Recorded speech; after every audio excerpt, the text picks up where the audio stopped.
Hi everybody, it's Kenesha, Miss Kenesha17, and today's video is going to be a little different from my beauty and fashion videos, and I just wanted to apologise and tell you this video is going to be all in one of why I have been quite MIA for like the past few days and only uploaded one video when I should have uploaded 2 videos for you guys, so I do apologise for that. I will be doing more videos this week and the next week, but I just wanted to say that this has been a crazy few weeks beginning of my summer.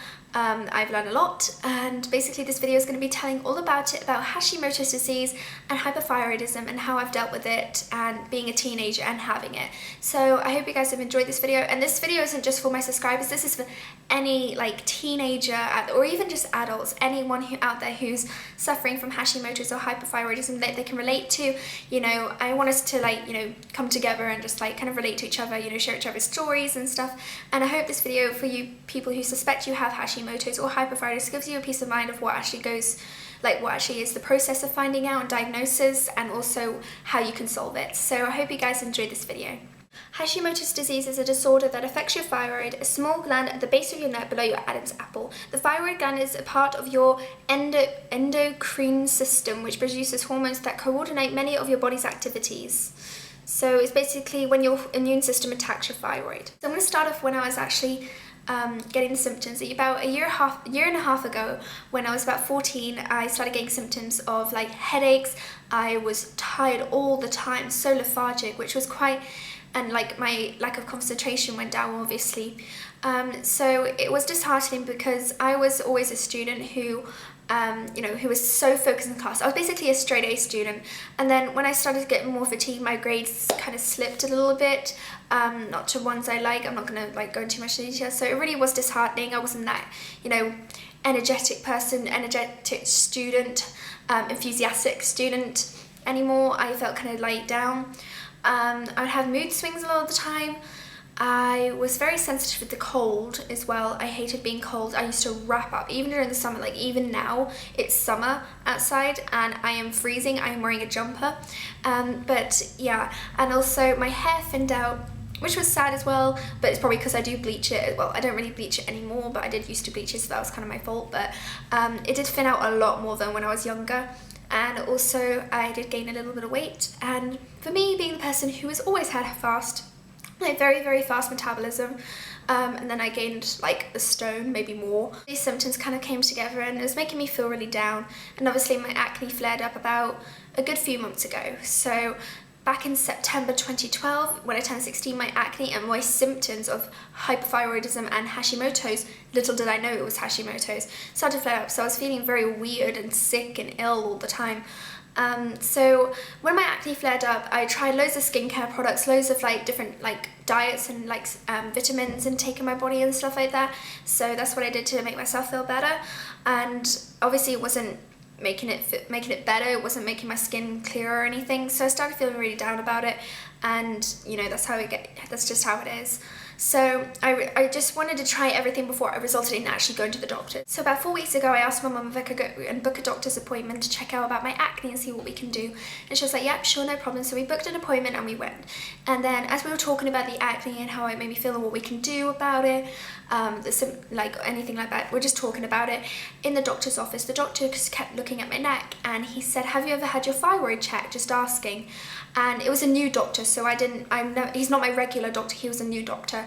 And he said, have you had your thyroid checked before? And I said, no, I haven't. And he said, do you mind if I just come over and feel your thyroid? Well, feel your neck. And I was like, yeah, sure.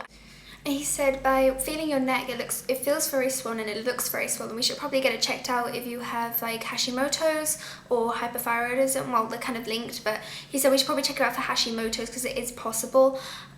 So we're gonna have you have a blood test, and then we're also gonna make you have an ultrasound scan.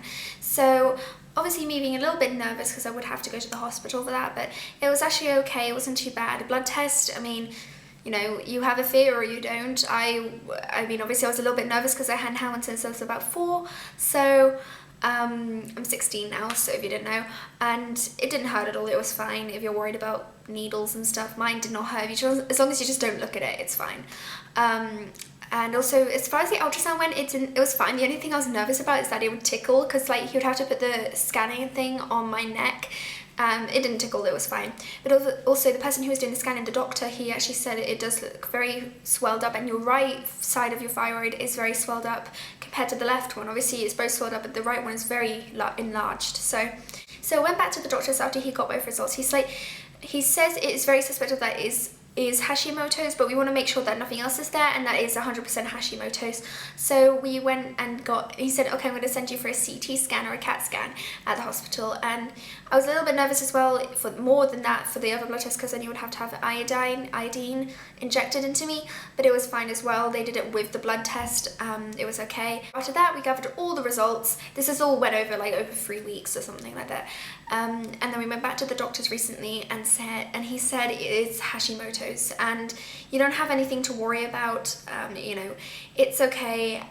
You can have tablets to regulate it, and we're going to give you some small doses of it, and then we're going to increase the largest, and every 3 months we're going to give you a blood test just to make sure all your levels are okay. Now, Dr. Tommy said you need more vitamin D in your system, so, you know, have more oily fish, go out in the sun, you know, all that kind of stuff. Another reason contributing to all the tiredness and the headaches and not feeling great is that I'm anemic. When from my blood test that shows, I always kind of knew it, and I was taking like over-the-counter iron tablets, but he said we're going to prescribe you some iron tablets because you need a stronger dose of it. So they're quite large actually, but it's okay. I'm okay with taking tablets. And now after about a few days, we're taking my hypothyroidism Hashimoto's tablets. I do feel like I have more energy. I have good days and bad days. I feel more happy and positive.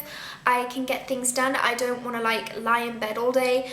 That's how I used to feel. I couldn't even get out of bed in the morning sometimes. I was so tired, and I was never that person. As you guys know from my 50 random facts video, you know that I am the first person to wake up in my household. You know, I'm always like running around. I let my dog out, I walk my dog, I have my breakfast, I have a shower, I get dressed, I clean my room.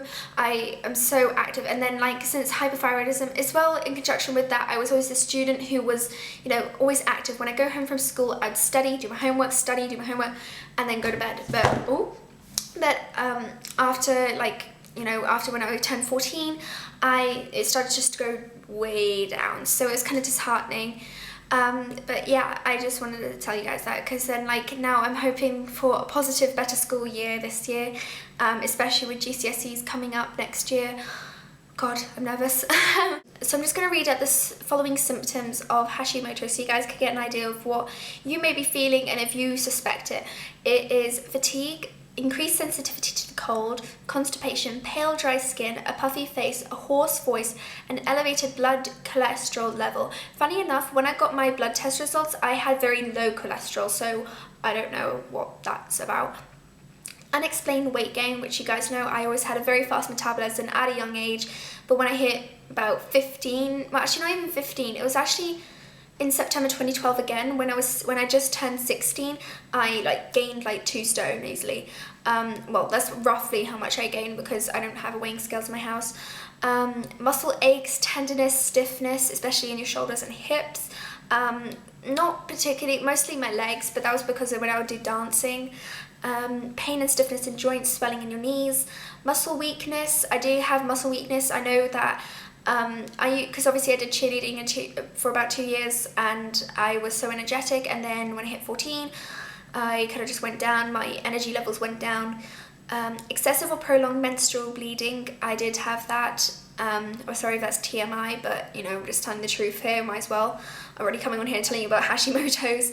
And depression, which I guess I kind of had. I mean, from all the symptoms that I had, I was feeling very down. That is pretty much all the symptoms. If you feel like you have these and you feel, I remember when I was in year 6 in primary school in England, and I had a woman come in, a woman nurse come in and telling us about puberty and growing into a teenager and going into an adult again, and saying that, you know, this is normal and this is normal and that's normal.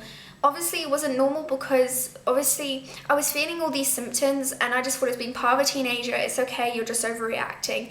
Obviously it wasn't, because in my mind I kept thinking, oh, that's what the nurse said though. But you know, you just never know, especially at a young age. It's kind of hard, and you know, you go through enough as a teenager as it is anyway. You know, you're trying to make friends, you're trying to find out who you are and where you fit in. You know, you have school on your back as well, and yeah, so it's quite hard to like figure out whether you do have like hypothyroidism or Hashimoto's. You know, this is why I'm making this video, because I feel like this would be a good resource for people who do, especially teenagers who feel like they're going through this in the minute and feel very alone, and, you know, just want someone to like explain to them what Hashimoto's is. Even if this just helps one teenager, I'll be happy enough, you know. So after taking the tablets, I do feel a lot better. I have more energy, and I hope that it just progresses to get better.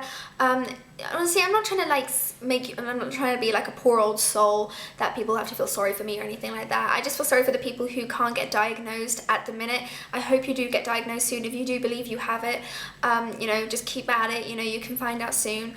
Also, what else I was gonna say? Yeah.